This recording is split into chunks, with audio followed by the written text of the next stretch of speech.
Good morning विद्यार्थी मित्रों।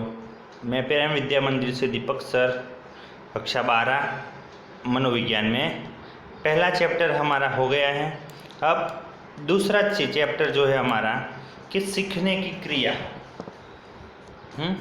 सीखने की क्रिया जो है, जिसमें हम देखते हैं कि मनोविज्ञान व्यवहार का विज्ञान है। व्यवहार के अध्ययन के दौरान जानकारी प्राप्त हुई है कि पृथ्वी पर सभी सजीव प्राणियों को उनके आसपास के पर्यावरण के साथ कार्य पूर्ण करने के लिए शिक्षा आवश्यक है। प्रत्येक सजीव को अपने जीवन की सुरक्षा एवं निर्वाह के लिए किसी न किसी प्रकार की शिक्षा प्राप्त करना ही पड़ता है। शिक्षा के कारण होने वाले परिवर्तन एवं परिस्थिति में आने वाले बदलाव के कारण जीवन की सुरक्षा एवं प्रेरणा की संतुष्टि के कारण ही मनुष्य एवं प्राणी का जीवन संभव है।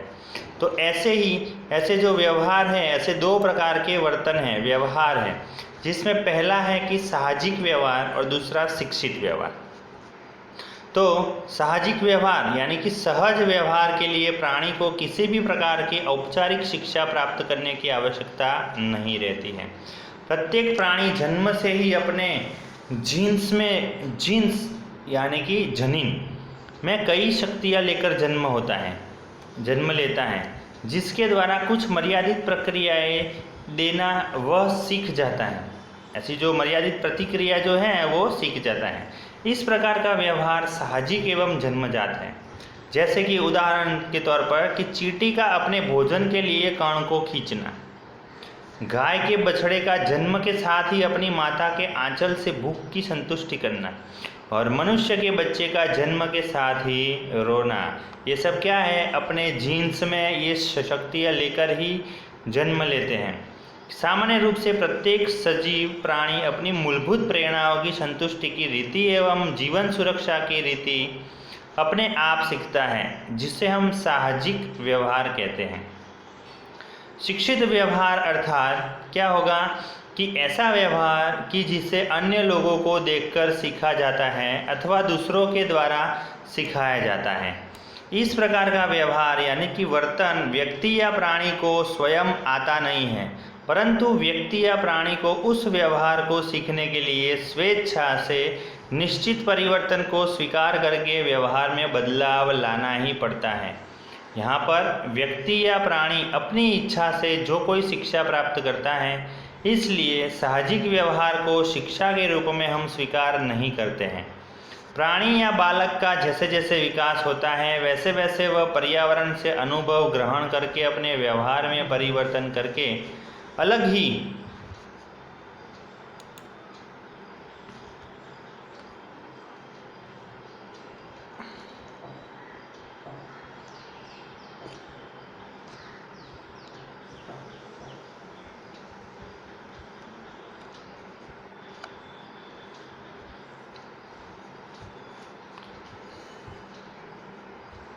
परिवर्तन, अलग ही जीवन शैली अपनाता है। मनुष्य हो या प्राणी, प्रत्येक अपने जीवन में प्रतिक्षण परिवर्तन लाते ही है। इसलिए शिक्षा जन्म से मृत्यु तक चलने वाली अविरत प्रक्रिया है। मनुष्य बाल्यकाल में अधिकतर अनुकरण तथा प्रयत्न और भूल द्वारा सीखता है। तरुणावस्था में अभिसंधान की अंगुली पकड़कर कारक शिक्षा में पारंगत बनता है, जबकि युवावस्था में आने वाली जीवन की अटपटी एवं जटिल समस्याओं को हल करने के लिए बाल्यावस्था एवं तरुणावस्था के समय प्राप्त शिक्षा के द्वारा अचानक अंतर्दृष्टि से कार्य करता है। इस तरह व्यक्ति विविध आचार विचार, भाषा, व्यवहार की रीतियों, प्रेरणा, आवेग के अभिव्यक्ति, मनोभाव, शिष्टाचार वगैरह के शिक्षा प्राप्त करने अपने व्यक्तित्व को विकसित करता है। तो ऐसे पार करता है। अब सीखना अर्थात क्या, व्याख्या, उसका स्पष्टीकरण। अब सीखने की परिभाषा हम देखते हैं कि अमेरिकन वैज्ञानिक जो थे C.T. मॉर्गन ने शिक्षा की व्याख्या करते हुए बताया कि शिक्षा अर्थात अनुभव एवं प्रयत्न के अभ्यास से व्यवहार में होने वाला सापेक्ष हमेशा के लिए परिवर्तन। उसके ये जो परिभाषा है उससे 3 बातें हमको अनिवार्य लगती हैं, जैसे कि अनुभव, अभ्यास या प्रयत्न का परिणाम, दूसरा है व्यवहार में होने वाला परिवर्तन और तीसरा है सापेक्ष सदैव परिवर्तन। अब उसको बारी बारी पे समझते हैं। तो पहला है अनुभव, अभ्यास या प्रयत्न का परिणाम। पहले हमने देखा कि प्राणी या मानव व्यवहार में परिवर्तन होता है। यदि वह अनुभव, प्रशिक्षण या अभ्यास के द्वारा न हो तो वह संपादित शिक्षा नहीं कहलाता है। और यदि व्यवहार में होने वाला परिवर्तन परिपक्वता, थकान, रोग या चोट के कारण दिखाई देता हो तो मनोविज्ञान की परिभाषा में उसे शिक्षा नहीं कहा जा सकता है। जैसे कि उदाहरण, बालक 3-4 महीने के बाद बिस्तर में उल्टा लेटना सीखे या बिस्तर में पैर टिकाकर खिसकना सीखे तो उसे रोज बरोज की भाषा में बालक उल्टा लेटना सीख गया है या बिस्तर में खिसकना सीख गया है, ऐसा कहा जाता है। परंतु बालक में आया हुआ यह परिवर्तन उसकी शारीरिक परिपक्वता के कारण दिखाई देने से मनोविज्ञान इसे शिक्षा के रूप में स्वीकार नहीं करता है। इसी प्रकार से खूब चलने से या दौड़ने से पैर लड़खड़ाने लगे तो हम लड़खड़ाना सीख गए हैं, ऐसा नहीं कह सकते, क्योंकि हम जानते हैं कि पैर के स्नायुओं की शक्ति कुछ समय के लिए कम हो जाने से पैर इधर उधर पड़ने लगते हैं। इसी तरह पैर की हड्डी टूट जाने से लंगड़ाने की क्रिया हो या नशीले द्रव्य के कारण व्यवहार में परिवर्तन दिखाई देता हो तो उससे शिक्षा नहीं कहा जा सकता। हाँ, उसके बाद है व्यवहार में होने वाला परिवर्तन। किसी भी प्रकार की शिक्षा तभी कहा जाती है जब पहले जैसा व्यवहार या उसमें परिवर्तन दिखाई दे। उदाहरण तौर पे बालक को साइकिल चलानी नहीं आती हो तो पहली बार साइकिल में बैठकर चलाने का प्रयत्न करने पर नीचे गिर जाता है। ऐसे बार बार प्रयत्न करने के बाद उसे धीरे धीरे साइकिल पर बैलेंस रखने एवं पेडल मारने के साथ साथ आगे बढ़ना आ जाता है। इस तरह बार बार अभ्यास करने से वह साइकिल चला सकता है। इस तरह यह उदाहरण शिक्षा द्वारा व्यवहार में होने वाला परिवर्तन स्पष्ट करता है। अब है तीसरा, सापेक्ष सदैव परिवर्तन।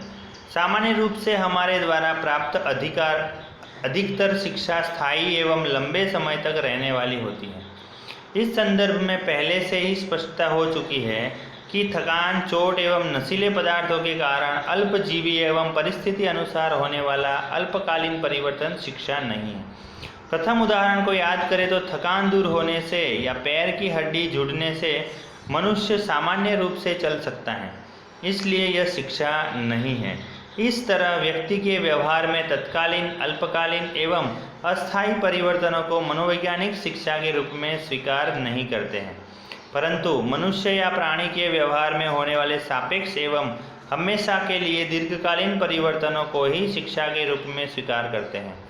पहले के उदाहरण के संदर्भ में ही समझा जाए तो बालक जब पहली बार साइकिल चलाने का प्रयत्न करता है तो गिर जाता है, लेकिन थोड़े दिनों के बाद वो अभ्यास के बाद अपने विद्यालय में स्वयं साइकिल चलाकर जाना सीख जाता है, जिसे सापेक्ष एवं हमेशा का परिवर्तन कहते हैं। अब हम किस तरह से सीखते हैं तो उसके बारे में, तो शिक्षा के विषय में प्रारंभिक विचार प्राप्त करने के बाद मुख्य प्रश्न यह है कि प्राणी या मनुष्य किसी भी विषय की शिक्षा किस तरह प्राप्त करता है। यह प्रश्न अनेक विद्वान वैज्ञानिकों को संशोधन करने के लिए प्रेरित किया है। इसके अनुसंधान में हुए अनेक संशोधन एवं प्रयोग मनुष्य एवं प्राणी के शिक्षा प्राप्त करने की रीतियों की जानकारी देते हैं। अनेक संशोधनों के अंत में शिक्षा प्राप्त करने की विविध पद्धतियों से 4 पद्धतियों की चर्चा यहाँ पे हमको करनी है, जिसमें से पहली पद्धति है कि अनुकरण द्वारा शिक्षा, लर्निंग बाय इमिटेशन, मॉडलिंग एवं सामाजिक शिक्षा। मनुष्य हो या प्राणी अधिकतर शिक्षा अनुकरण द्वारा ही प्राप्त करता है। अनुकरण यानी कि दूसरे का देखकर। अनुकरण द्वारा प्राप्त शिक्षा को अवलोकनात्मक शिक्षा या सामाजिक शिक्षा भी कहा जाता है, कारण कि शिक्षा के लिए जरूरी अनुकरण का मुख्य आधार अवलोकन ही है।